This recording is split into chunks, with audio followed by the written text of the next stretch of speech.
Piers Morgan just proved why everyone either loves him or wants to throw their TV out the window. Piers Morgan walked onto The Late Late Show, called himself the voice of common sense, bragged about predicting Trump's victory, and somehow made it through an entire... 3 seconds, Yeah, there you go. He's doing well. Not so much. Let's talk about your show, Uncensored. It's on YouTube, 3.5 million subscribers. What happens on the show?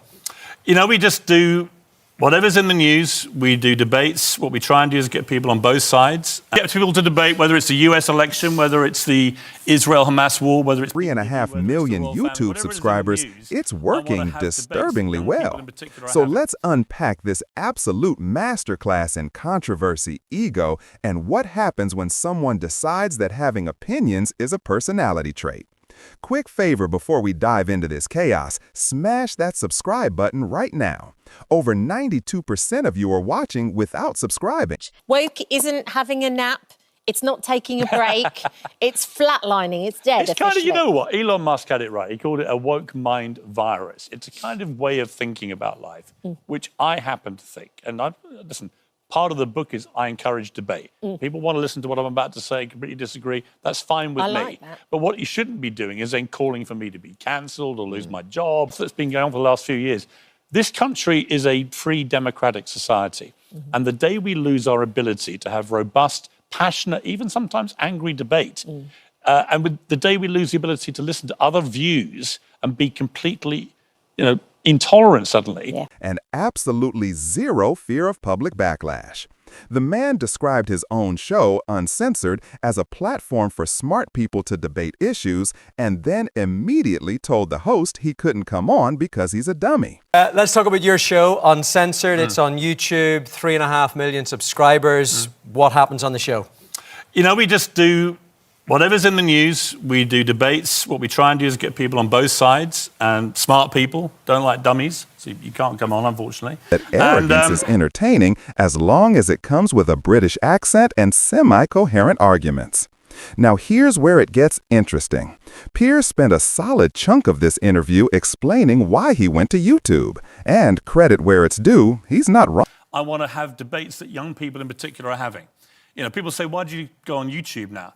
And I bet if I just said to the audience, young audience, how many of you use YouTube a lot? Put your hands up. Well, there's your answer, right? YouTube is now the new medium for young people. I've got 3 sons and a daughter, from 31 down to 13. None of them really watch much television. Live sport, maybe. Your show, obviously.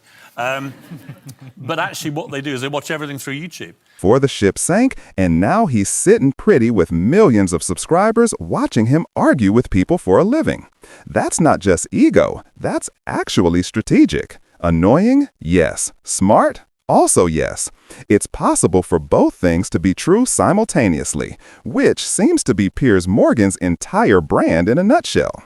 But let's talk about the elephant in the room, or should I say the orange elephant with questionable hair and a Twitter addiction. Piers and Trump, the bromance nobody asked for but somehow can't stop watching. These two have been friends for nearly 20 years, ever since Piers won Celebrity Apprentice back in 2008. And yes, Piers will remind you he won. You probably don't know, because you're too young, this audience, but in 2008, I did a show called Celebrity Apprentice, and Donald Trump was the host. This is in America. And I ended up winning it. So we became quite good friends from that. And after that, I went on his apprentice show each year as like his boardroom advisor. And then real here. When Trump calls you useless and you're still defending him on national television, that's not loyalty, that's Stockholm Syndrome with extra steps. And the way Piers talks about predicting Trump's victories, it's like he thinks he's some kind of political oracle instead of just a guy who interviewed Trump 40 times and happened to guess correctly. That I knew quite well. He was a kind of real estate billionaire tycoon, larger than life, great character and so on. Suddenly runs for president, 2015. And I can remember everyone mocking him. Everyone was laughing. He gave his big announcement at Trump Tower in New York. And I watched the reaction. I was like, wow, you don't know Donald Trump like I do. Because this guy would only be entering if he thought he could win. And sure enough, he ended up winning. Raising awareness about social and racial injustice, which is great, but now it's morphed into this authoritarian movement where people dictate how you speak, what jokes you can laugh at, and what opinions you're allowed to have. And look, he's not entirely wrong about the extremes. There are absolutely people who take social justice to absurd lengths, policing language to the point where genuine conversation becomes impossible.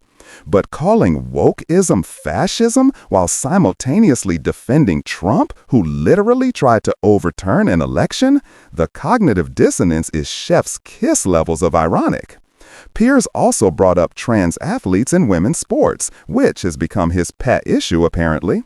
He's convinced that Trump's campaign ad about trans rights was one of the most effective political ads in modern history, swinging the election by 2 or 3 points according to the New York Times. And yeah, culture war issues definitely played a role in the election, but exit polls showed voters were primarily concerned about the economy, inflation, and the cost of living crisis. So, while Piers wants to believe that his anti-woke crusade is what won Trump the presidency, the reality is probably more boring. People wanted cheaper groceries and gas, not a philosophical debate about pronouns. But that doesn't fit the narrative, so we're pretending bathroom bills and sports regulations were the deciding factor. Sure, Jan. What's genuinely wild about Piers, though, and this came through crystal clear in the interview, is his absolute conviction that he represents common sense.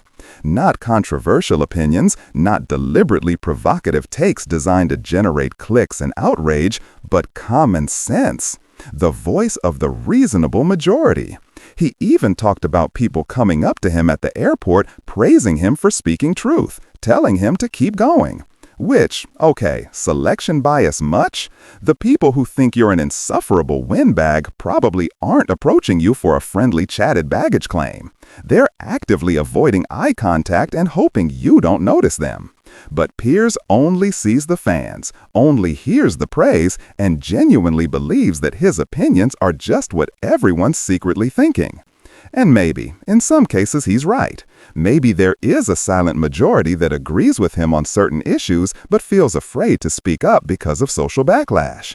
Cancel culture is real. People have lost jobs and opportunities over relatively minor infractions, and there's definitely a chilling effect on free speech in some spaces.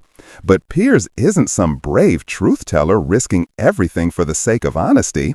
He's a wealthy, well-connected media personality with a massive platform and zero consequences for anything he says. That's not courage, that's privilege with a persecution complex.